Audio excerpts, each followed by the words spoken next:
চূড়ান্ত হয়নি মেট্রো রেলের ভাড়া। জনগণের সামর্থ্য মাথায় রেখে এ সপ্তাহেই দেয়া হবে ৩টি প্রস্তাব। ডিসেম্বরেই দৃশ্যমান ৯টি স্টেশন। অপশন থাকবে, অপশন 1, অপশন 2, অপশন 3। জনগণের সক্ষমতা, তার সাথে সাথে যাতে আমরা সার্ভাইভ করতে পারি। আগামী বছরের মধ্যে পদ্মা সেতুতে রেল চালুর আশা। পরিকল্পনা ২২ সালের ডিসেম্বরের মধ্যে যাতে ঢাকা থেকে ভাঙ্গা পর্যন্ত আমরা পরিচালনা করতে পারি। দেখছিলেন প্রধান শিরোনাম, রাতের সময়ের সঙ্গে আছি আমি জান্নাতুল সাদিয়া। এবার অন্যান্য শীর্ষ সংবাদ। কোভিড মোকাবেলায় উন্নত দেশগুলোকে প্রতিশ্রুতি পূরণের আহ্বান প্রধানমন্ত্রীর। প্যারিস পিস ফোরামে উচ্চ পর্যায়ের বৈঠকে টিকার প্রযুক্তি উন্মুক্ত করার পরামর্শ। এবং রোববার থেকে শুরু এসএসসি ও সমমান পরীক্ষা। সব প্রস্তুতি সম্পন্ন, এক বেঞ্চে বসবে একজন। অভিভাবকদের কেন্দ্রে ভিড় না করার আহ্বান।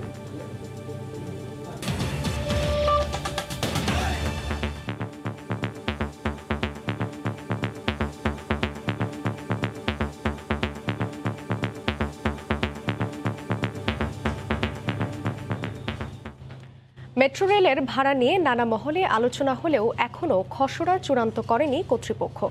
জনগণের সামর্থ্য বিবেচনায় ৩টি প্রস্তাবনা তৈরি করে এ সপ্তাহেই মন্ত্রণালয়ে দেয়া হবে বলে জানিয়েছেন প্রকল্প পরিচালক। এদিকে ডিসেম্বরেই দৃশ্যমান হবে মেট্রো রেলের পূর্ণাঙ্গ স্টেশন। দ্রুত এগুচ্ছে উত্তরা থেকে আগারগাঁও পর্যন্ত প্রথম ৯টি স্টেশনের শেড নির্মাণের কাজ। রাশেদ লিমনের রিপোর্ট। যেন পাখির চোখে স্বপ্ন দেখা। উত্তরা থেকে শুরু হয়ে শেষ হবে কমলাপুরে। এরই মধ্যে ভায়াডাক্ট উঠে গেছে উত্তরা থেকে মিরপুর হয়ে আগারগাঁও, ফার্মগেট হয়ে কাউরান বাজার, সেখান থেকে বাংলা মোটর, শাহবাগ, টিএসসি হয়ে দোয়েল চত্বর। যদিও কর্তৃপক্ষের প্রাথমিক পরিকল্পনায় বাণিজ্যিক কার্যক্রমে যাত্রা শুরু হতে পারে উত্তরা থেকে আগারগাঁও, সেই লক্ষ্যেই অনেক দূর এগিয়েছে এই অংশের কাজ। রেল লাইন তো বসে গেছে বহু আগে, চলছে ইলেকট্রিক, মেকানিক্যাল আর স্টেশন নির্মাণের কাজ। উত্তরা থেকে প্রথম 5টি স্টেশনে ছাদের শেড নির্মাণ শতভাগ শেষ। এই মুহূর্তে উপর থেকে উকি দিলেই চোখে পড়ে 5 আর 6 নাম্বার স্টেশনে বসানো হচ্ছে শেড। এগিয়েছে মতিঝিল থেকে কমলাপুরের বর্ধিতাংশের কাজও। কমলাপুর এক্সটেনশন বলছি, সেটার আমাদের প্রাথমিক যতগুলো কাজ ছিল সেই কাজগুলো কিন্তু আমরা ইতিমধ্যে শেষ করেছে। এখন আমরা ডিটেইল ডিজাইনের একদম শেষ পর্যায়ে আমরা আছি। এদিকে মেট্রো রেলের ভাড়া নিয়ে নানা মহলে নানা কথা ছড়ালেও ডিএমটিসিএল এখনো তা চূড়ান্ত করেনি। প্রস্তাবগুলো যে আছে না, অপশন থাকবে, অপশন 1, অপশন 2, অপশন 3। সেখানে হয়তো প্রফিটেবলি একটা এমআরটি লাইন চলবে। আর একটা জায়গায় হয়তো জনগণের যে সামর্থ্যটা আছে, সক্ষমতা আছে, এই সক্ষমতাটাও বিবেচনা করতে হবে। আর একটা মডেলে আমরা জনগণের সক্ষমতা, তার সাথে সাথে যাতে আমরা সার্ভাইভ করতে পারি। প্রকল্পের সার্বিক অগ্রগতি ৭২%। রাজধানীবাসীর কাছে এক স্বপ্নের নাম মেট্রো রেল। সেই স্বপ্ন একটু একটু করে ধরা দিচ্ছে বাস্তবের সীমারেখায়। কর্তৃপক্ষ তাদের কথা রাখতে পারলে আগামী বছরই হয়তো এই মেট্রো রেলে চড়েই যাতায়াত শুরু করতে পারবে নগরবাসী। রাশেদ লিমন, সময় সংবাদ, ঢাকা। এ বিষয়ে কথা বলতে স্টুডিওতে আছেন সহকর্মী আফজাল হোসেন, যাচ্ছি তার কাছে। আফজাল, আপনাকে স্বাগত। ধন্যবাদ সাদিয়া। যেমনটা দেখছিলাম আসলে প্রতিবেদন, যে ভাড়া নিয়ে কিন্তু মানুষের একটা আগ্রহ আছে। তো এই মুহূর্তে আসলে সবশেষ কি ধারণা আছে? মেট্রো রেলে উঠলে কত টাকা ভাড়া দিতে হবে মানুষের? এই বছরের শুরুতেই ভাড়া নির্ধারণ নিয়ে একটি বৈঠক হয়েছিল। ঢাকার যানবাহন সমন্বয় যে কর্তৃপক্ষ, তারা একটি বৈঠক করেছিলেন। সেই বৈঠকেই ভাড়া নিয়ে কিন্তু একটা ধারণা প্রাথমিকভাবে দেয়া হয়েছিল, যদিও এখন পর্যন্ত সেটি চূড়ান্ত হয়নি। আর প্রকল্প ডিরেক্টর যেটি বললেন যে এই সপ্তাহেই 3টি প্রস্তাবনা সরকারের কাছে দেয়া হবে। আমরা যদি দেখি যে ভাড়া কত হতে পারে, ভাড়াটি আসলে নির্ধারিত হবে দৈনন্দিন যে ব্যয়, সেই অনুযায়ী কিন্তু ভাড়াটি নির্ধারণ করতে হবে। কারণ হচ্ছে এটি আইনেই বলা আছে। দৈনিক ব্যয় বলা হচ্ছে মেট্রো রেল 6-এর যেটি লাইন, 2,33,05,741 টাকা। আর মাসিক ব্যয় 69,91,72,229 টাকা। আর এই ব্যয়টি নির্ধারণের জন্য যেটি ধরা হচ্ছে যে 2 টাকা 40 পয়সা প্রতি কিলোমিটারে ভাড়ার প্রস্তাব করা হয়েছে। 2 টাকা 40 পয়সা ধরে, আর প্রতিদিন যদি 4,83,000 যাত্রীর উঠানামা করেন, চলাচল করেন, তাহলে যে দৈনিক ব্যয় হবে সেই ব্যয়টি মেটানো সম্ভব। যাত্রীর সংখ্যা যদি কম হয় তাহলে কিন্তু এই ভাড়ার পরিমাণটা আরও বাড়বে। এটি হচ্ছে গত এই বছরের জানুয়ারিতে যে বৈঠক হয়েছিল সেই বৈঠকের প্রস্তাবনা ছিল 2 টাকা 40 পয়সা, আর সর্বনিম্ন বলা হয়েছিল 10 টাকা, সর্বোচ্চ হচ্ছে উত্তরা থেকে মতিঝিল পর্যন্ত 48 টাকা একটি প্রস্তাবনা দেয়া বা সেই সময় আমরা জেনেছিলাম, কিন্তু এখনও পর্যন্ত এটি চূড়ান্ত করা হয়নি, সে এমনটি বলা হচ্ছে। যদি আমরা একটু দেখি যে কলকাতায়, ভারতে কিন্তু মেট্রো রেল খুব জনপ্রিয়।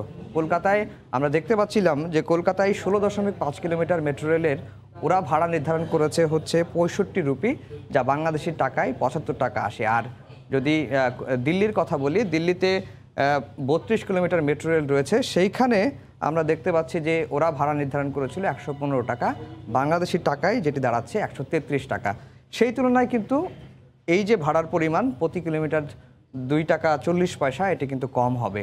আর যেহেতু রক্ষণাবেক্ষণ ব্যয় আছে, প্রশাসনিক ব্যয় আছে, বিদ্যুতের বিল আছে, যেই সরকারের কাছ থেকে ঋণ নিয়ে এই প্রকল্পটি করা হচ্ছে, জাপান, তাদেরকে ঋণের টাকাও পরিশোধ করতে হবে, সব মিলেই কিন্তু এই ভাড়াটি একটি নির্ধারণ করা হবে। আর ভাড়া নির্ধারণের জন্য মেট্রো রেল যে আইন আছে, আইনেই কিন্তু বলা আছে যে কিভাবে সেই ভাড়াটি নির্ধারণ করা হবে। আমরা একটু দেখতে চাই, ঢাকা যানবাহন সমন্বয় কর্তৃপক্ষের 7 সদস্যের একটি কমিটি আছে, সেই কমিটি ভাড়া নির্ধারণের জন্য সরকারের কাছে প্রস্তাব করবেন। পরিচালনা ব্যয় ও জনসাধারণের আর্থিক সামর্থ্য বিবেচনায় নিতে হবে। মেট্রো রেল আইনের যে 18-2 ধারায় সেখানে কিন্তু বলা আছে যে পরিচালনা ব্যয় এবং জনসাধারণের আর্থিক সামর্থ্য বিবেচনায় করতে হবে ভাড়া নির্ধারণ করার ক্ষেত্রে। এছাড়া পরিচালনা ব্যয় তুলে আনা, মাসে যে খরচ হবে মেট্রো রেল পরিচালনা করার জন্য, এই ব্যয় যেন ভাড়ার মাধ্যমে তুলে আনা যায়, সেই দিকটিও কিন্তু ভাড়া নির্ধারণের ক্ষেত্রে মাথায় রাখতে হবে। একই সঙ্গে গণপরিবহনের ভাড়া বিবেচনায় নিতে হবে। ঢাকায় যে বাসগুলো চলাচল করে যেই রুটের, সেই দিকটিও কিন্তু বিবেচনায় নিতে বলা হয়েছে। আর বিনা টিকিটে ভ্রমণ করলে 10 গুণ জরিমানা, অনাদায়ে 6 মাসের জেল, আর টিকিট জাল করলে 10 বছরের কারাদণ্ড, 1 কোটি টাকা জরিমানা। এইটা হচ্ছে মোটামুটি একটি পরিসংখ্যান। ভাড়া নির্ধারণ করতে গেলে এই দিকটি কিন্তু আইন মাথায় রাখতেই হবে। আফজাল, ভাড়া নিয়ে তো কথা চলছিল, ডিসেম্বরে কিন্তু পূর্ণাঙ্গ স্টেশন দৃশ্যমান হওয়ার কথা রয়েছে। সবকিছু মিলে আসলে মেট্রো রেলের সার্বিক অগ্রগতি কি অবস্থা?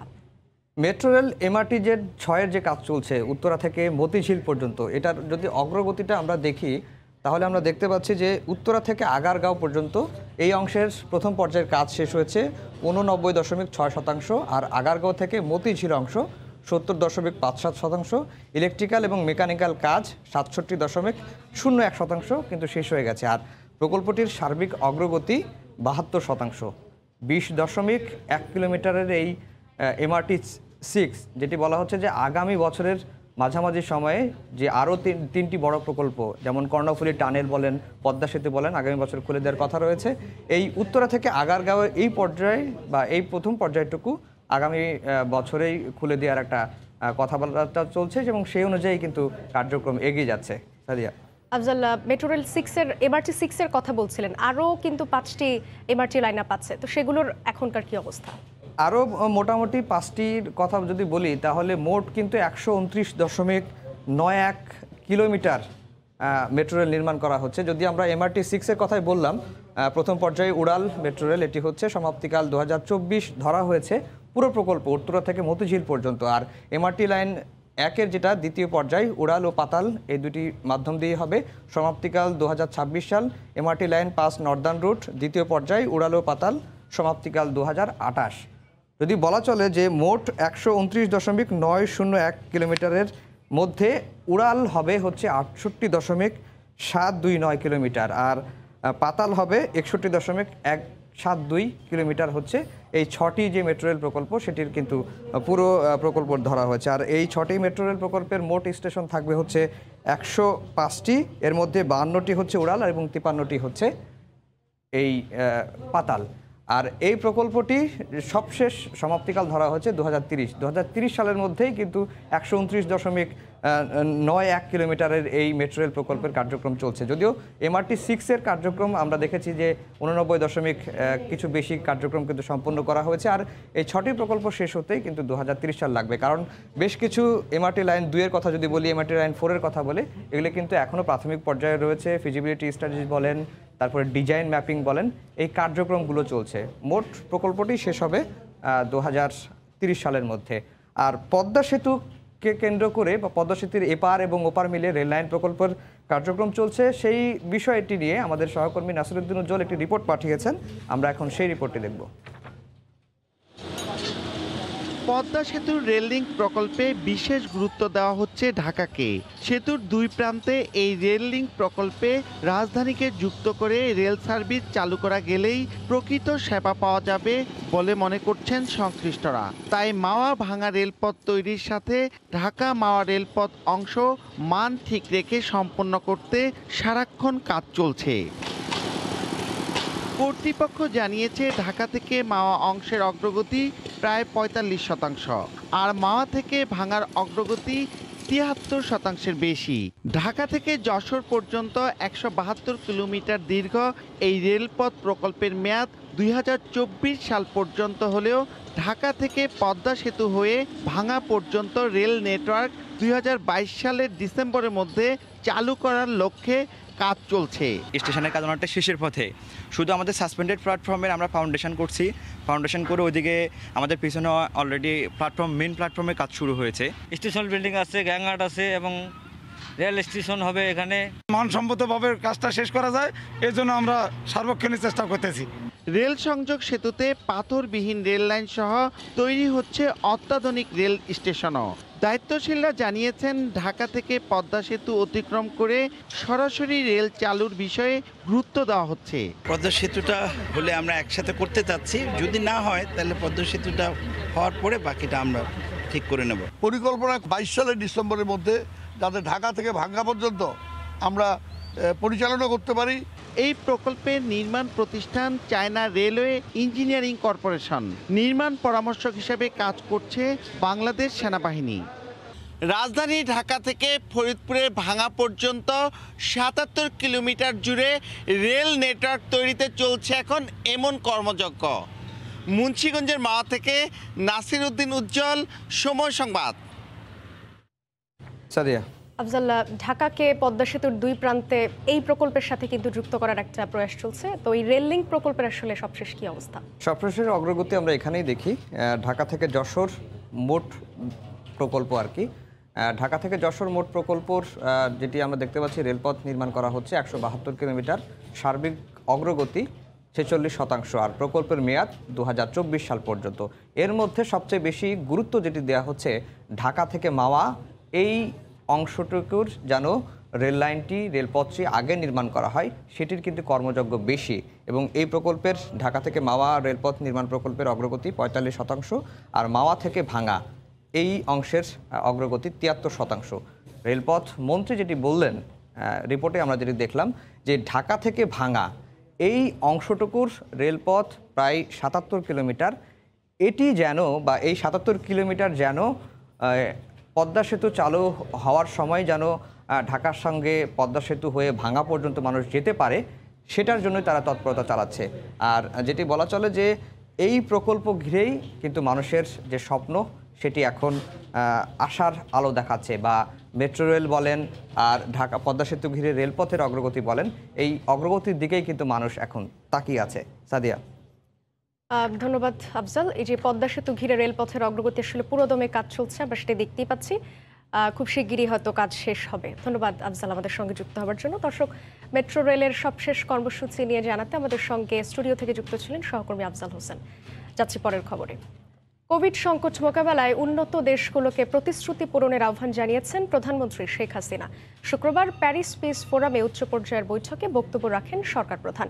শেখ হাসিনা বলেন, উৎপাদনে সক্ষম উন্নয়নশীল দেশগুলোর কাছে টিকা প্রযুক্তি উন্মুক্ত করা হলে বৈষম্য দূর করার পথ তৈরি হবে। দেবাশিস রায়ের রিপোর্ট। ফ্রান্স সফরের চতুর্থ দিন শুক্রবার প্যারিস পিস ফোরামের আয়োজনে সাউথ সাউথ ট্রায়াঙ্গুলার কোঅপারেশন শীর্ষক উচ্চ পর্যায়ের বৈঠকে অংশ নেন প্রধানমন্ত্রী শেখ হাসিনা। ফ্রান্সের থিঙ্ক ট্যাঙ্ক সংস্থা প্যারিস পিস ফোরাম বা পিপিএফ স্বল্প আয়ের উন্নয়ন সহযোগিতার প্ল্যাটফর্ম সাউথ সাউথ কোঅপারেশনের এই বৈঠকে সরকার প্রধান আলোচনা করেন সমকালীন বিশ্বের উল্লেখযোগ্য কিছু ইস্যুতে। প্যানেল আলোচনায় প্রধানমন্ত্রী বলেন, স্বল্প আয়ের দেশগুলোর জীবনমান উন্নয়নে ধনী দেশগুলোর ব্যর্থতা আমলে নিয়ে তাদের প্রতিশ্রুতিগুলো বাস্তবায়ন করতে হবে। I feel that if you want to develop a society, you cannot just keep half of the population aside. তার বক্তব্যে উঠে আসে কোভিড-19 মহামারীর ইস্যুও। তিনি বলেন, ভ্যাকসিন উৎপাদনের প্রযুক্তি পেলে বাংলাদেশের মতো দেশগুলোও মহামারী নিরাময়ে অবদান রাখতে পারে। The huge gap in access to vaccines and treatments is only too telling. A number of developing countries like Bangladesh have the capacity to ensure vaccine equity and quality.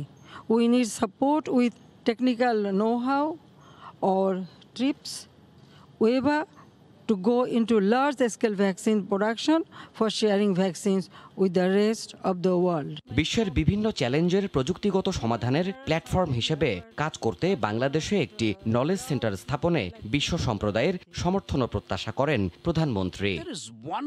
Debashis Roy, সময় সংবাদ। এর আগে গতরাতে প্রথমবারের মতো সৃজনশীল অর্থনীতিতে বঙ্গবন্ধু ইউনেস্কো আন্তর্জাতিক পুরস্কার তুলে দেন প্রধানমন্ত্রী শেখ হাসিনা।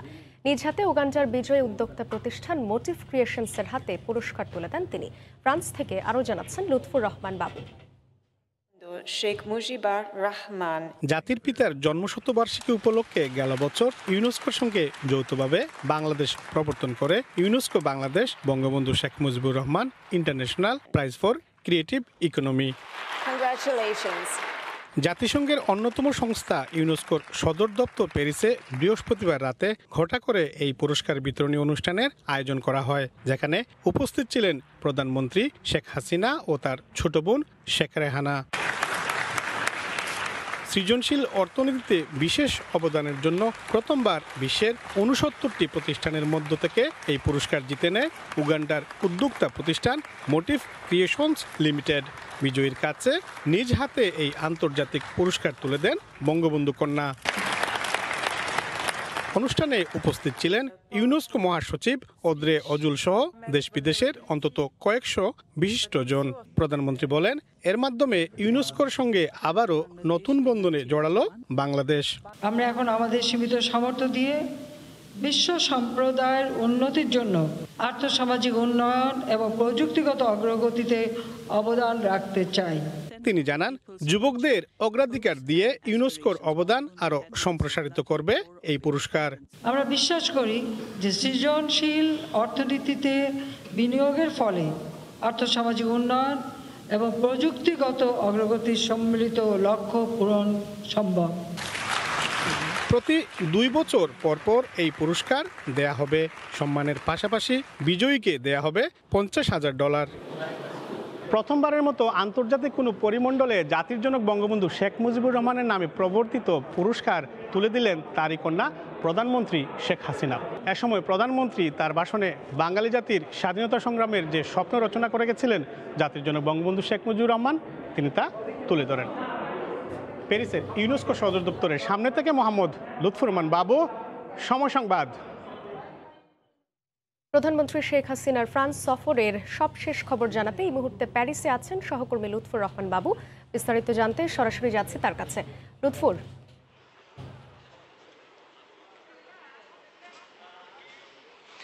সাদিয়া, প্রধানমন্ত্রী শেখ হাসিনা তার ফ্রান্স সফরের অংশ হিসাবে গতকাল ইউনেস্কোতে উপস্থিত হয়ে জাতির জনক বঙ্গবন্ধু শেখ মুজিবুর রহমানের নামে যে পুরস্কার প্রবর্তন করা হয়েছে, তিনি নিজ হাতে বিজয়ীর হাতে সেই পুরস্কার প্রদান করেন।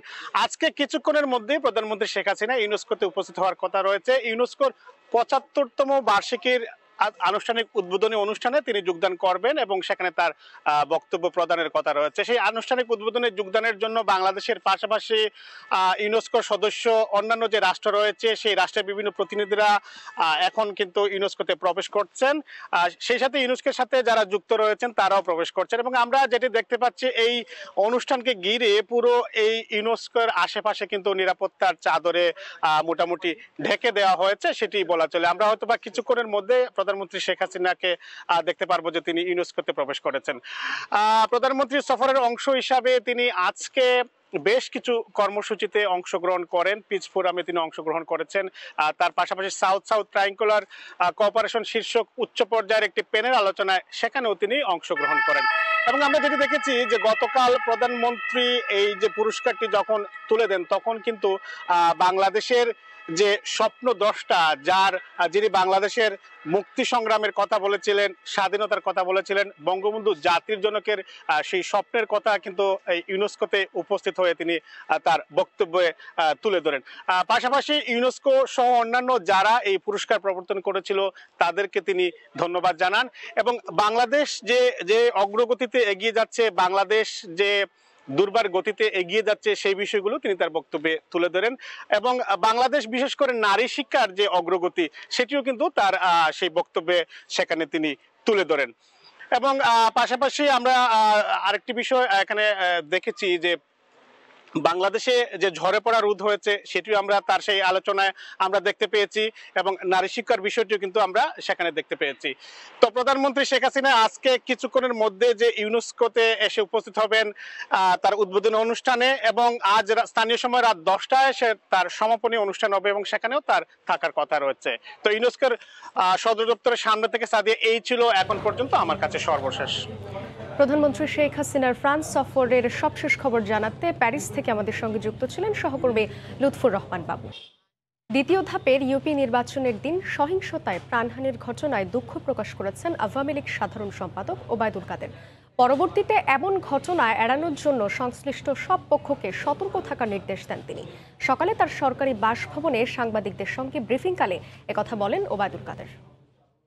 65 থেকে 70% ভোটারের উপস্থিতিতে স্বতঃস্ফূর্ত এবং উৎসব মুখর পরিবেশে গতকাল অনুষ্ঠিত দ্বিতীয় দফা ইউনিয়ন পরিষদ নির্বাচনে বিভিন্ন স্থানে কিছু প্রাণহানির ঘটনা ঘটেছে, অনেকেই আহত হয়েছেন। এ হতাহতের ঘটনা অত্যন্ত দুঃখজনক। পরবর্তী ধাপে নির্বাচন যাতে এমন অনাকাঙ্ক্ষিত পরিস্থিতির সৃষ্টি না হয় সেদিকে সকলকে সতর্ক থাকতে হবে। বর্তমান কমিশন নির্বাচন ব্যবস্থাকে ধ্বংস করে দিয়েছে বলে অভিযোগ করেছেন বিএনপি মহাসচিব মির্জা ফখরুল ইসলাম আলমগীর। সকালে জাতীয় প্রেস ক্লাবে এক অনুষ্ঠানে তিনি একথা বলেন। নির্বাচন কমিশন বলছে যে খুব সুষ্ঠু অবাধ নির্বাচন হয়েছে, ওই যেটা আপনার সংঘর্ষ হয় এর দায় দায়িত্ব আমাদের না। এই বাংলাদেশি নির্বাচন ব্যবস্থাকে তিনি ধ্বংস করলেন এবং নির্বাচনের যে চিন্তা ভাবনা নিয়ে আমরা আপনার স্বপ্ন দেখি সেটাকে সব থেকে ধূলিসাৎ করে দিই। এই যে দেখুন 15ই আগস্ট কে ঘটিয়েছে? আওয়ামী লীগের নেতা খন্দকার মুস্তাকের নেতৃত্বে আওয়ামী লীগ ঘটিয়েছে। এটা ইতিহাস। আর দোষারোপ করেন কাকে? এই জিয়াউর রহমান সাহেবকে। দলের বাজের সময়ে সমালোচনা নয়, পাশে থাকতে হবে, দিতে হবে সাহস। প্রতিভাবান ও অভিজ্ঞদের সমন্বয়ে বাংলাদেশ একটা ভারসাম্যপূর্ণ দল। বিশ্বকাপ ব্যর্থতা ভুলে তারা ঠিকই ঘুরে দাঁড়াবে। সময় সংবাদে এমন মন্তব্য করেছেন ভারতীয় কিংবদন্তি মোহাম্মদ আজহারউদ্দিন। আরব আমিরাত থেকে খলিলুর রহমানের ক্যামেরায় সাজিদ মুস্তাহিদের রিপোর্ট। কখনো কখনো ক্রিকেটে এমন হতেই পারে, এমন সময় দলকে সাপোর্ট দেওয়াটা সবচেয়ে গুরুত্বপূর্ণ। ভালো করলে সবাই পাশে থাকবে, এটা স্বাভাবিক, কিন্তু খারাপ করলে সবার পাশে থাকাটা জরুরি। বিশেষ করে ক্রিকেট বোর্ডের পাশে থাকতে হবে। একটা বিশ্বকাপে খারাপ করা মানেই সবকিছু শেষ হয়ে যাওয়া না। বাংলাদেশে অনেক প্রতিভাবান খেলোয়াড় আছে, আমার বিশ্বাস তারা ঘুরে দাঁড়াবে। বোর্ডের মন্তব্যের বিপরীতে প্রতিক্রিয়া জানিয়েছিল ক্রিকেটাররাও, যেটা ভালো চোখে দেখেননি অনেকেই। নিজের খেলোয়াড়ি জীবনে অনেক চড়াই উতরাই পার করেছেন আজহারউদ্দিন, দেখেছেন মুদ্রার উল্টো পিঠটাও। তাই এমন পরিস্থিতিতে ক্রিকেটারদের কি করতে হবে দিলেন তার পরামর্শ। খেলোয়াড়দের ধৈর্য ধরতে হবে, কঠিন সময়ে কিভাবে মানিয়ে নিতে হয় সেটা তাদের বুঝতে হবে। হার মেনে নিলে হবে না, ধৈর্য ধরে নিজেদের কাজটা সঠিকভাবে করতে হবে। বাংলাদেশ দলের ক্রিকেটারদের মধ্যে সাকিব, মুশফিক, মাহমুদুল্লাহর খেলা চোখে ধরেছে আজহারউদ্দিনের। আর তাই অভিজ্ঞতার হটানোর যে নীতি নিয়েছেন বাংলাদেশ কোচ রাসেল ডমিঙ্গো, তার সমালোচনা করেছেন আজহারউদ্দিন। ক্রিকেটে বয়স কোনো ব্যাপার না, দলে নেয়ার ব্যাপারে এটা মানদণ্ড হওয়া উচিত নয়। ফিট থাকাটা গুরুত্বপূর্ণ। ফিটনেস আর পারফরমেন্সের বিচারে খেলোয়াড়দের দলে নেওয়া উচিত। টিম ম্যানেজমেন্টকে সঠিকভাবে মূল্যায়ন করতে হবে। বাংলাদেশের মাটিতে শেষ আন্তর্জাতিক ম্যাচ খেলা সাবেক এই ভারত অধিনায়ক সুযোগ পেলে আবারও যেতে চান বাংলাদেশে। সাজিদ মুস্তাহিদ, সময় সংবাদ, দুবাই, সংযুক্ত আরব আমিরাত। রোববার থেকে শুরু হচ্ছে এসএসসি ও সমমান পরীক্ষা। প্রতি বেঞ্চে বসানো হবে একজন করে শিক্ষার্থী। কেন্দ্রের বাইরে অভিভাবকদের অযথা জড়ো না হতে আহ্বান জানিয়েছে প্রশাসন। ফেরদৌস লিপির রিপোর্ট। সীমিত পরিসরে সশরীরে ক্লাস, পরীক্ষা ও স্কুল উপস্থিতির মধ্য দিয়ে করোনাকালে 1.5 বছর ধরে ক্ষতিগ্রস্ত শিক্ষাজীবনকে স্বাভাবিক করতে সেপ্টেম্বরে খুলে দেওয়া হয় শিক্ষা প্রতিষ্ঠান। তবে স্কুলগুলোতে ছিল সামাজিক দূরত্ব ও স্বাস্থ্যবিধি পালনের কঠোরতা। এরই ধারাবাহিকতায় মহামারীর সংকটে দীর্ঘ বিরতিতে 14 নভেম্বর অনুষ্ঠিত হতে যাচ্ছে এসএসসি পরীক্ষা। করোনা সংক্রমণ মাথায় রেখে কেন্দ্রগুলোতে বিশেষ ব্যবস্থা নেওয়ার নির্দেশনা চট্টগ্রাম শিক্ষা বোর্ডের। এক্ষেত্রে প্রতি বেঞ্চে বসানো হবে একজন শিক্ষার্থী। কেন্দ্রের বাইরেও একজন শিক্ষার্থীর জন্য একজন অভিভাবক উপস্থিতি নিশ্চিতে নেওয়া হবে কঠোর ব্যবস্থা। এছাড়া শিক্ষা বোর্ডের আওতায় 60টি ভিজিলেন্স টিম কাজ করবে কেন্দ্রগুলোতে। আমাদের প্রথম কাজ হলো স্বাস্থ্যবিধি মানতে হবে। সম্মানিত অভিভাবকদেরকে আমরা বলেছি পরীক্ষা হলের বাইরে তারা যেন ভিড় না করে, কারণ ভিড় করলে সেখান থেকে সংক্রমণ ছড়াতে পারে। স্কুলগুলো বলছে ইতিমধ্যে স্বাস্থ্যবিধি মেনে ক্লাস নেওয়ার অভিজ্ঞতা পাবলিক পরীক্ষা নেওয়াকে সহজ করবে। আমার স্টুডেন্টদেরকেও আমি এভাবে পরীক্ষা নিরীক্ষা করে এ পর্যন্ত ঢুকিয়েছি এবং পরীক্ষার্থী যারা আসবে তাদেরকেও এইভাবে আমি থার্মোমিটার দিয়ে পরীক্ষা নিরীক্ষা করে তাপমাত্রা মেপে ঢুকাবো। আর দ্রুত ফল প্রকাশ করে নতুন শিক্ষাবর্ষ শুরু করার দাবি অভিভাবক ও শিক্ষার্থীদের। 3টে বিষয়ে পরীক্ষা হবে, পড়ার জন্য পর্যাপ্ত টাইম পেয়েছি এবং প্রিপারেশন আলহামদুলিল্লাহ খুব ভালো। আশা করি পরীক্ষাটা খুব ভালোই হবে। চাই যে ভালোভাবে পরীক্ষাটা হয়ে যাক। এখন এরপর আমরা যেন কলেজে উঠে আমাদের কলেজের কার্যক্রমটা যেন শুরু হয়ে যাক। পিছিয়ে যাওয়াটা যেন কভার করে দেয় আমাদের এই প্রত্যাশা, যাতে পিছিয়ে না যায়। এবার চট্টগ্রাম শিক্ষা বোর্ডের অধীনে 1,61,138 জন পরীক্ষার্থী অংশ নেবে, যা গতবারের তুলনায় 17,048 জন বেশি। ফেরদৌস লিপি, সময় সংবাদ, চট্টগ্রাম। রাতের সময় আরও থাকছে। মৌসুমের শুরুতে কক্সবাজারে বেড়েছে পর্যটক সমাগম। করোনার ক্ষতি কাটিয়ে ওঠার আশা ব্যবসায়ীদের। যোগাযোগ ব্যবস্থা আরও সহজ করার দাবি। পর্যটন মৌসুমের শুরুতে সৈকত শহর কক্সবাজারে বাড়ছে পর্যটকের আগমন। সাপ্তাহিক ছুটির দিনে এই সংখ্যা বাড়ে কয়েক গুণ। এতে দারুণ খুশি সৈকত পাড়ের ব্যবসায়ীরা। আরও জানাচ্ছেন সুজাউদ্দিন রুবেল। পর্যটন মৌসুমের শুরুতে বিশ্বের দীর্ঘতম সমুদ্র সৈকত কক্সবাজারে বাড়ছে পর্যটকের আগমন। প্রতিদিনই ভ্রমণ পিপাসুরা ছুটে বেড়াচ্ছেন পর্যটন স্পটগুলোতে। তবে সাপ্তাহিক ছুটির দিন হওয়ায় সৈকতে ভিড় বেশি। সমুদ্রে আমার প্রথম জীবনে আসা, এটার উপলব্ধি আলাদা। আমরা অনেক ভালো অনুভব করতেছি। আর এখন শীতের আওয়াজ, এই জন্য আসছি বাচ্চা নিয়ে ঘোরার জন্য। অনেক ভালো লাগতেছে, এসে খুব ভালো লাগতেছে। সবকিছু মিলে মনে হচ্ছে এটা হচ্ছে পারফেক্ট টাইম ফর ভ্যাকেশন। পর্যটকের আগমন বাড়ায় খুশি সৈকত পাড়ের ব্যবসায়ীরা। তাদের আশা এবারের পর্যটন মৌসুমটা ভালো কাটবে তাদের। আমাদের ব্যবসা বাণিজ্য এখন থেকে মৌসুম থেকে শুরু ভালো যাচ্ছে, সামনে আরো ভালো যাবে। লকডাউনের কারণে আমাদের ব্যবসাটা অনেক খারাপ গিয়েছে, কিন্তু আলহামদুলিল্লাহ এখনো ভরপুর মানুষ চলতেছে। কক্সবাজারে রয়েছে 4.5 শতাধিক হোটেল, রিসোর্ট, গেস্ট হাউস ও কটেজ। তবে যোগাযোগ ব্যবস্থা ও নিরাপত্তা জোরদার করার দাবি পর্যটন সংশ্লিষ্টদের। আইন শৃঙ্খলার পরিস্থিতি এবং যদি যোগাযোগ ব্যবস্থাটা যদি আরেকটু ডেভেলপ হয়, তাহলে পর্যটকরা নির্বিঘ্নে তারা কক্সবাজার আসতে কিন্তু স্বাচ্ছন্দ্য বোধ করবে। তবে সেন্ট মার্টিনের জেটি সংস্কারের কারণে এখনো চালু হয়নি টেকনাফ সেন্ট মার্টিন পর্যটকবাহী জাহাজ চলাচল। তারপরও ট্রলারে করে ঝুঁকি নিয়ে সেন্ট মার্টিনে যাচ্ছেন পর্যটকরা।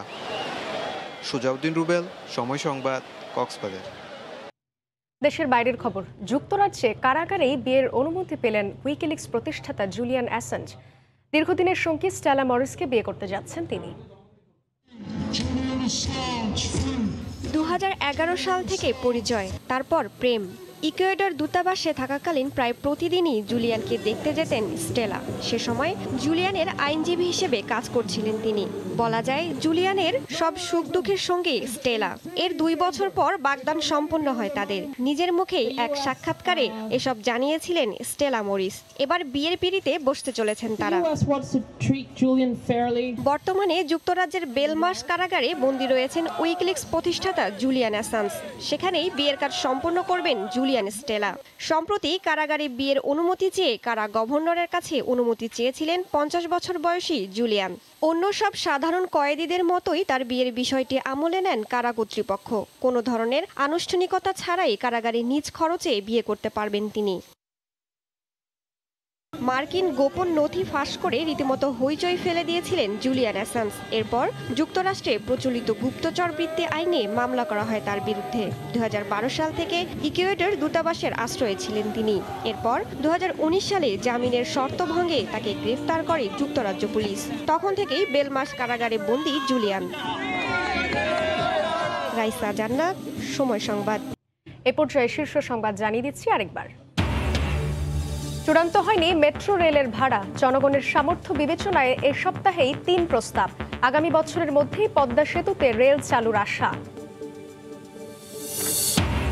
কোভিড মোকাবেলায় উন্নত দেশগুলোকে প্রতিশ্রুতি পূরণের আহ্বান প্রধানমন্ত্রীর।